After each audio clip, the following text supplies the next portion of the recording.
Some of the women who've inspired me most are the women who taught me. Sheila O'Donnell, Wendy Barrett, Gráinne Hassett, Beth Shotton, who taught me in UCD. And I think they really inspired me because the way that they all operated quite differently in the world of architecture and showed the different ways in which one can impact in society as an architect. And they were role models. I was lucky to have been inspired by 3 strong female architects. They were Sheila O'Donnell from O'Donnell and Toomey Architects, Yvonne Farrell and Shelley McNamara from Grafton Architects, who showed me the benefits not only of leadership, but of empathy and generosity. I was very inspired by Valerie Mulvin, my teacher in college, because of her commitment to architectural design.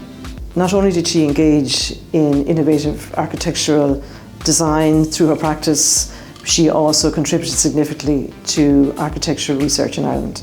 There's so many people that inspire me and I've learned from, but I suppose I'd like to mention in particular Dr. Samia Henny and Yvonne Farrell and Shelley McNamara for their creativity, their strength, their ambition and their generosity. I'm going to say Grafton Architects because as an Irish woman working in architecture, they're a very tangible example of being able to operate on a global stage.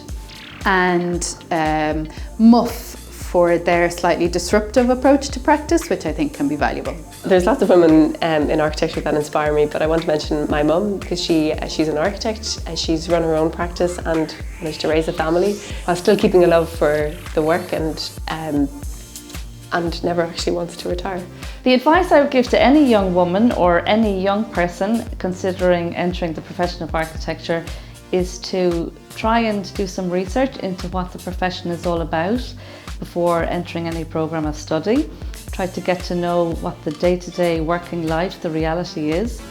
There can be challenges around the very demanding full-time work practices of working within architecture. It can be expected that you will be able to give it every inch and minute of your life and so. To be honest, throughout my education and throughout my early career as an architect, I've never really felt any difference or any otherness, let's say, as being a woman in architecture. I suppose that experience has changed slightly in the last few years since I became a parent. There has been a little bit more pressure, but there is a current movement at the moment to address that divide, which I'm very supportive of. We need more women in architecture. There is gender equity in the classroom, but not so much in practice. And I think women in particular can bring their unique experience of the use of public space, for example, to create more gendered spaces in the city and our towns. I think it's really important to bring your own voice into your work and to listen to other voices within it, because I think when we include and value everyone, ultimately we enrich the profession and ultimately then enrich the design of the built environment. The subject of architecture is not an isolated entity. You're part of the world, part of society. And if you're somebody who's interested in the world around you in its broadest sense, politically, socially, physically, then architecture is a place that you can start to have an impact in that way.